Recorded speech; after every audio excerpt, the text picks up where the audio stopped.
Peace be with you, beautiful souls. Welcome to my channel, Children of Light. Today we're going to talk about, did a loving God created this world or an evil monster? So let's examine this topic. I will provide you with some of my thoughts, my observations about this, based on my research and what I have learned and what I see just from living from experience. I used to believe this lie that a loving God created this world, although obviously there is so much evil in this world. Yes, when I was a Christian, about 3 years ago, I deconstructed from Christianity. And when I was a Christian, I read the Bible many times. I found a lot of controversial things, a lot of discrepancies, things that didn't make sense to me, and I started questioning, and I actually dissected the Bible. I made an autopsy. I also read some additional texts that are not included in the Bible, the Standard Bible, which is the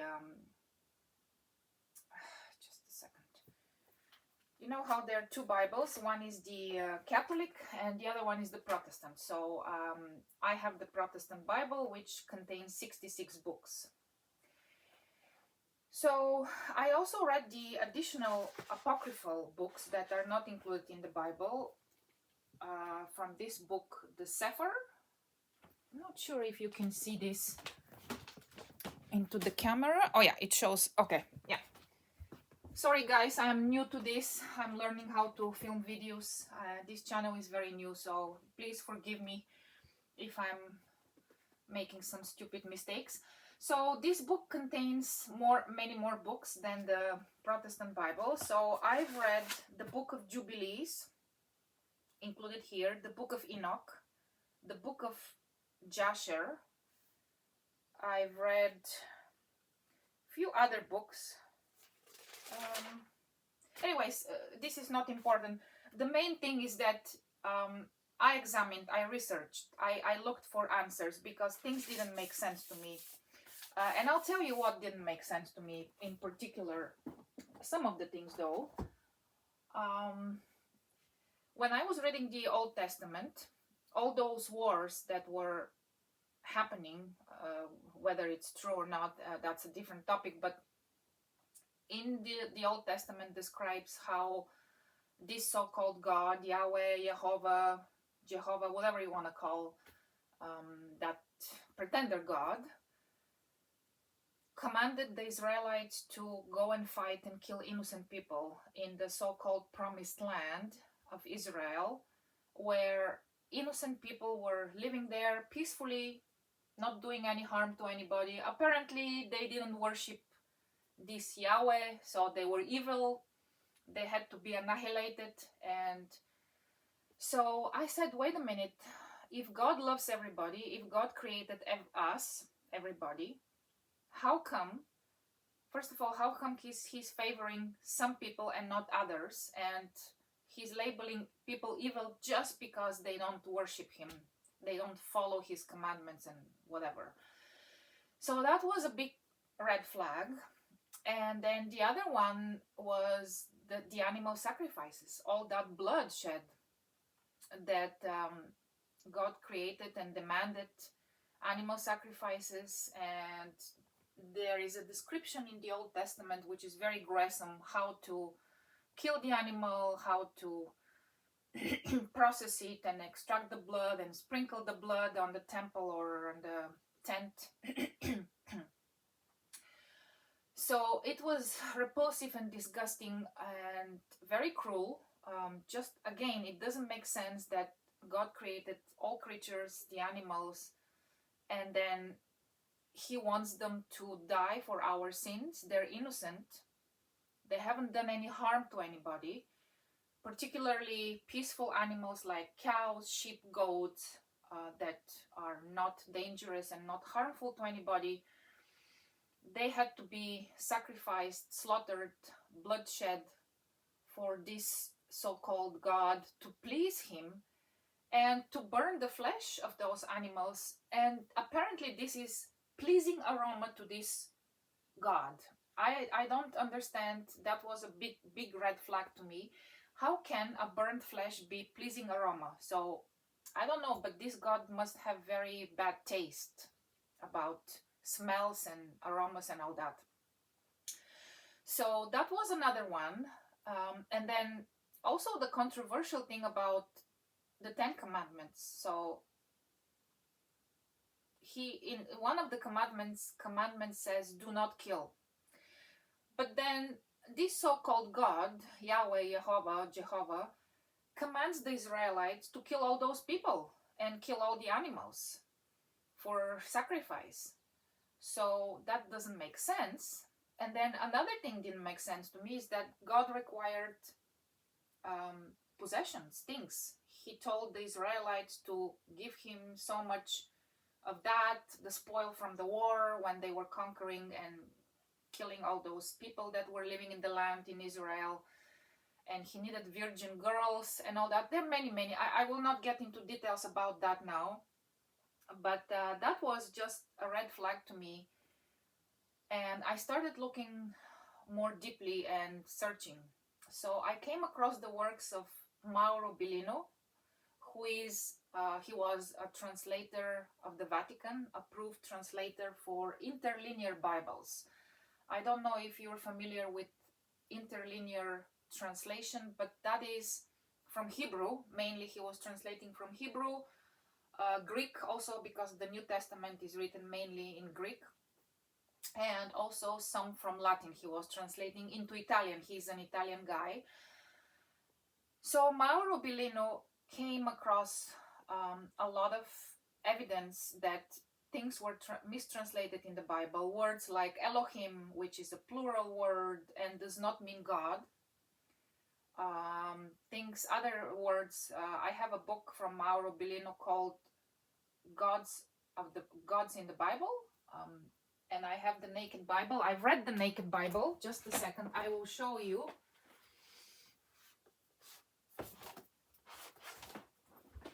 Okay, so this is the book that I've read, the Naked Bible.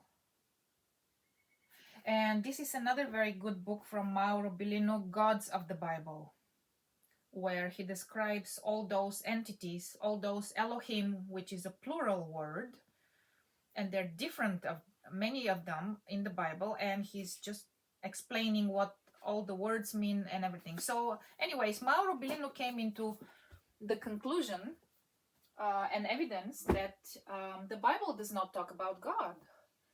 And then I came across the works of Paul Wallis, who came to the same conclusion independently from Mauro Biglino, and they both have YouTube channels. I bought the book from Paul Wallis called, just a second, I have it right here.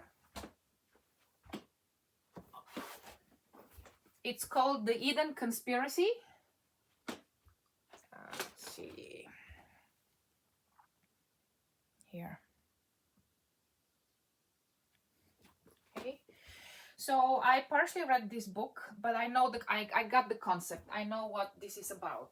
So, and then I came across the possibility that we live in a Loosh farm. Loosh means energy, which this term is,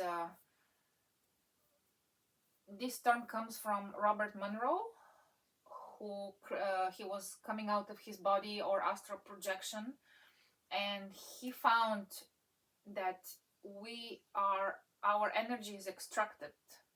There are entities out there in this different realm, in this earthly matrix, this construct, that are extracting our energy primarily from negative emotions that we experience, and they're feeding on that energy and they're using it for other purposes. So that energy, Robert Monroe named Loosh.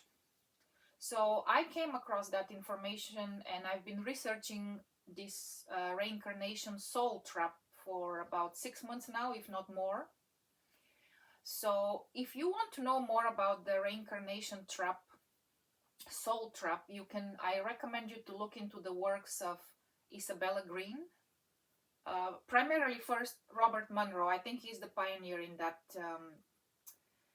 field when it comes to Reincarnation Soul Trap. I believe he's the pioneer in that topic. I looked into the works of Isabella Greene. I listened to many of her interviews. I also listened to many of David Icke's interviews, who talks also about the same problem, that we are used, our energy is extracted from those beings. Also, I recommend to look into the works of Howdie Mickoski. He's a Canadian researcher and author. And all those three guys, they wrote books. You can check, and if you want to read their books to familiarize more with that topic. There's also Jason Jorjani, who is another researcher who came across the same conclusions, that we live in a farm or a prison planet, and our energy is extracted from those beings. Now, who are those beings? Well, I also read some of the Gnostic texts from Nag Hammadi. I came across the Nag Hammadi Scriptures, which I've read some of them, but I'm familiar with a lot of them because I've watched many videos on the topic. So the Nag Hammadi Scriptures are early Christian Gnostic scriptures, and Gnosis simply means knowledge, deep, secret, hidden knowledge. So the Nag Hammadi Scriptures were found in Egypt in 1945, just 2 years before the Dead Sea Scrolls, and they were hidden in those clay jars. Why were they hidden? Because the Catholic Church and the Romans, who created Christianity, they were persecuting the Gnostics, and they were destroying and burning their literature, their scriptures, because their scriptures were just conflicting with the main narrative and with the agenda of the Catholic Church and the Romans. So the Gnostic texts talk about an evil creator who created this material world, and they call him the Demiurge, which means, I believe it means like an artist. I forgot exactly what it means in Greek, but somebody who is ignorant and who is crafting, like a craftsman or something like that. They also call him Yaldabaoth. That's another name. So this ignorant creator who created this material world, he also created his helpers called archons. And archons means rulers in Greek.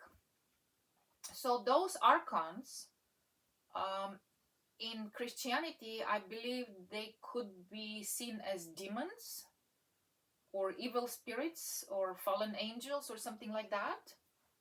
It's probably that the equivalent. So in the Mesopotamian script, tablets, Akkadian, and all the other ancient texts, which are much more older than the Bible,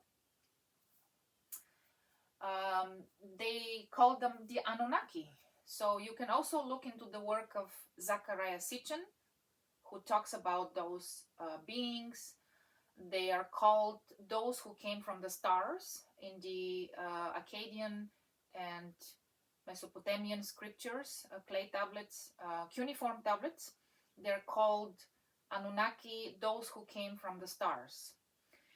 So whether they're aliens or those archons, whatever you want to call them, they're still the same beings we're referring to. So apparently those beings are operating on very low frequency and very low vibrations because they're cut off from the divine essence. They don't have the divine spark that we humans possess. Our soul has the divine spark, our spirit, but they don't have that. They operate on different, I don't know exactly how to explain, but they need energy to sustain themselves. they don't have the energy that comes from the divine, which is, just energy from the creator, like creative energy. So they need additional energy to sustain themselves, and because they operate on very low vibrational frequency, they need energy from our suffering, from our negative emotions. For example, fear, resentment, depression, envy, hate, anxiety, all the negative depressions, grief, terror, any of those, they feed off those energies. So those energy produce certain frequency and vibration that they extract from us, and that powers them. Okay, we're their batteries, just like in the movie The Matrix, where they say that we humans are the battery that power this matrix. So that's actually true, unfortunately. So knowing all this, knowing about the matrix and the archons and this soul trap, and that we are farmed for energy, now when I look at this world with all the evil, all the suffering in it, all the terror, all the loss, illness, disease, all the struggles we have, now this makes a lot of sense. Before, when I was a Christian and I was listening and believing what Christianity tells us and what they teach us, that yes, everything was created by a loving God, but there's also Satan who is ruling this world, and that's why we have all the evil. But wait a minute, why does this so-called God provide so much power to this Satan? Why does he have to give him all the power to rule and control this world? That doesn't make sense to me. Beautiful souls, it doesn't. The other thing that doesn't make sense, that Christians argue, and I used to somewhat believe, although it didn't make completely sense to me, is that everything else has to suffer because of the initial sin of Adam and Eve, because of their fall. So when I ask Christians, why do animals have to suffer? Why do we have to suffer? Why do animals kill each other? Why there's so much terror in this world? Their answer is because we are fallen, because Adam and Eve fell, and therefore everything changed. Wait a minute. Why everything, all the creation has to be punished for the sin of two people? Does that make sense? Not to me, I'm sorry. So no, not beautiful souls. To me, that doesn't make sense, and I'm sure to many other people. You cannot punish the whole creation for the sin of two people. And how can you believe that an innocent newborn baby is already sinful? What does that little baby know? They haven't had any experience, they haven't done anything. But apparently they're infected genetically, they're already compromised and infected with the sin. No, it just doesn't make sense. So the only sense that makes to me is that this world was created by an evil entity, and as you can see, it was created in such a way, with all the suffering, with all the terror and fear, to produce Loosh energy. So for example, let's take the animals, the animal world. When a predator kills its prey, the poor prey is in terror, it's in fear for quite a long time, because from the moment the predator starts hunting down that, let's say a deer, for example, that poor deer is already in terror, in fear. It feels that its life is threatened.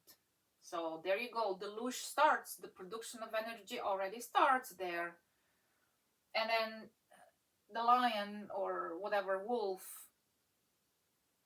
grabs the deer and starts eating it alive. Imagine the horror and the terror of that poor innocent animal. That is producing a lot of loosh for those evil psychopath monsters. Okay? How can you tell me that a loving God created that? I'm sorry, I can't accept that. So another thing is all the losses we have to suffer from our relatives and friends when they pass away. We grieve, we mourn. That is another way of producing loosh. And also our pets and our dogs. Why would a loving God create our best friend, the dog, with such a short lifespan? It doesn't make sense again. The only explanation I have now that I know about the reincarnation trap and this matrix and this evil creator, the Demiurge, is that was done on purpose, so that we can keep losing our dogs and grieving, because when a human being loses their dog or another pet that they're so much connected and they love so dearly, the grief and the pain and the suffering is tremendous. Everybody who has lost a pet knows that. I've lost my dear dog Bandit last year, a bit over a year ago.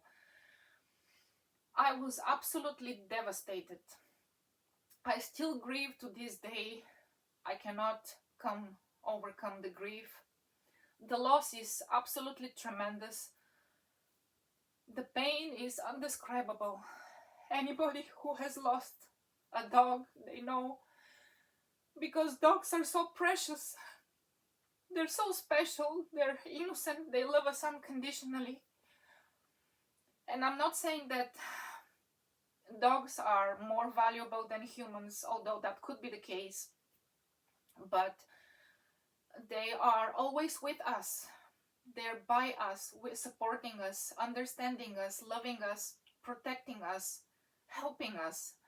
There is no human being who can always be with us any moment of the day and who will follow us everywhere we go.